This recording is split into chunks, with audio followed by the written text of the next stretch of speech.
उसके बाद में सतगुरु रामपाल जी कह रहे हैं कि जिन्होंने नाम उपदेश नहीं ले रखा वो भी काफिर हैं।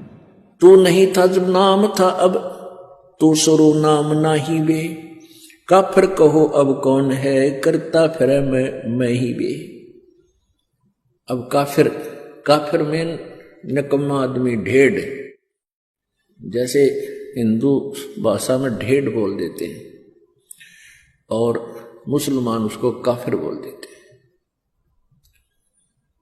तो ढेड का अर्थ की कोई जाति विशेष नहीं होती है। जो गंदे काम करे वो ढेड, चाहे किसी जाति का हो, डाके मारे, बहु बेटियां बूंदी तक के, चोरी करे, शराब पीवे, मांस खावे हैं और बकवाद करे, चुगली निंदा करता फिरे, वो किसी भी जाति का है, वो ढेड है। उसके बाद में सतगुरु रामपाल जी कह रहे हैं कि जिन्होंने नाम उपदेश नहीं ले रखा वो भी काफिर हैं। अब इनमें से तो किसी ने भी नाम उपदेश नहीं ले रखा, और जो नाम उपदेशी नहीं है वो ढेड है, वो काफिर है। और सतगुरु ने तो उसको गधा बताया, गधा। उनकी वाणी है कि भक्ति बिना नर और खर एक है।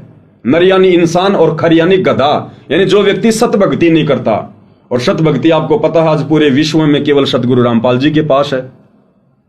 तो भक्ति बिना नर और खर एक है, जिन हर पद नहीं जाना और पूर्ण ब्रह्म की परख नहीं रे, पूज मरे पाषाणा। तो जिन्होंने उपदेश नहीं ले रखा वो तो गधे की श्रेणी में है, ढेड की श्रेणी में है, काफिर की श्रेणी में है, नीच की श्रेणी में है। दर्शकों, ये बातें मैं कोई अपनी तरफ से नहीं बोल रहा हूं, सतगुरु रामपाल जी ने खुद अपने भक्तों को दिशा निर्देश दिए हुए हैं। काफिर के अंग में आप YouTube पर जाकर सर्च कीजिए, काफिर का अंग, 1 घंटा 40 मिनट का सत्संग है। ये सारी बातें सतगुरु रामपाल जी ने आदरणीय गरीबदास जी की वाणियों से बिल्कुल क्लियर कर रखी है। अब लास्ट में मैं आपको छोटा सा एक वीडियो दिखाऊंगा जो काफी होगा आप लोगों के लिए, और आप लोग समझ जाएंगे कि ये मान सम्मान सतगुरु रामपाल जी का जो किया गया है, सतगुरु रामपाल जी से कितने जो है वो प्रसन्न होंगे। अंत में काफिर के अंग में सतगुरुदेव जी ने बताया कि हुक्का बीड़ी पीने वाला, तमाकू पीने वाला भी काफिर है, ढेड है, नीच है। अब भाइयों और बहनों, हरियाणा की खाप पंचायत के जितने भी लोग आए हैं सतगुरु का सम्मान करने के लिए, हुक्का तो इनका दादा लाई है, दादा लाई। हुक्के के बिना तो इनकी पंचायतें शुरू नहीं होती। हुक्का तो इन लोगों का कभी ठंडा ही नहीं होता। ये तो तमाकू के यार हैं। और तमाकू यूज करने वाला, चाहे बीड़ी सिगरेट के रूप में, चाहे हुक्के के रूप में, सतगुरु रामपाल जी आदरणीय गरीबदास जी की वाणियों का हवाला देकर कह रहे हैं कि वो तो काफिर है। ढेड आदमियों का काम है हुक्का पीना। तो बताओ फिर ढेड आदमियों से सतगुरु रामपाल जी अपना मान सम्मान कैसे करवाएंगे? अब मैंने बहुत सारी बातें बोल दी हैं। अब मैं आपको छोटा सा एक सतगुरु रामपाल जी के मुख कमल से एक सत्संग सुनाता हूं, काफिर का अंग।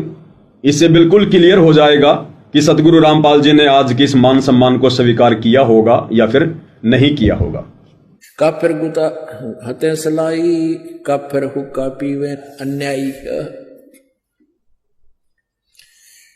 अपने आत्मा सबसे बड़ा दोष, वैसे तो सारे ही अपराध हैं, जैसे मांस खाना, शराब पीना है, ये और बताए हैं भाई, पर नारी को तकना, कन्या को मारना, ये भी ढेड आदमी के काम होते हैं। लेकिन हुक्का पीना भी ढेडों का काम बता रखा है। लेकिन हुक्का पीना भी ढेडों का काम बता रखा है। लेकिन हुक्का पीना भी ढेडों का काम बता रखा है। अब हमारे समाज में हुक्का इतना समा गया, यह बात स्वाति को ना कि हुक्का पीना ना पीनो का भाई ये भी निकम्मे है, हुक्का नहीं पीना चाहिए, बिल्कुल भूल के भी टच नहीं करना चाहिए, सबसे महापाप बता इसका।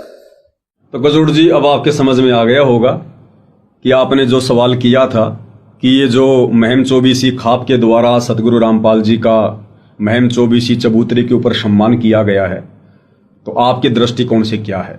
तो मैंने कहा था कि राजनीतिक दृष्टिकोण से सही है, सामाजिक दृष्टिकोण से सही है, परंतु आध्यात्मिक दृष्टिकोण से बिल्कुल भी उचित नहीं है। आध्यात्मिक दृष्टिकोण यानी सतगुरु रामपाल जी का भक्ति विधान, और आप जी ने उनके मुख कमल से सुन लिया, ये प्रमाण आपके सामने है।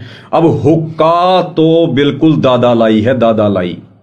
ऐसा कौन सा प्रधान है, ऐसा कौन सा सरपंच है, कौन सा उप प्रधान है, 2-4 को छोड़कर, जिसके घर में हुक्का नहीं होगा, जो तंबाकू सेवन नहीं करता होगा, जो मंदिर में नहीं जाता होगा?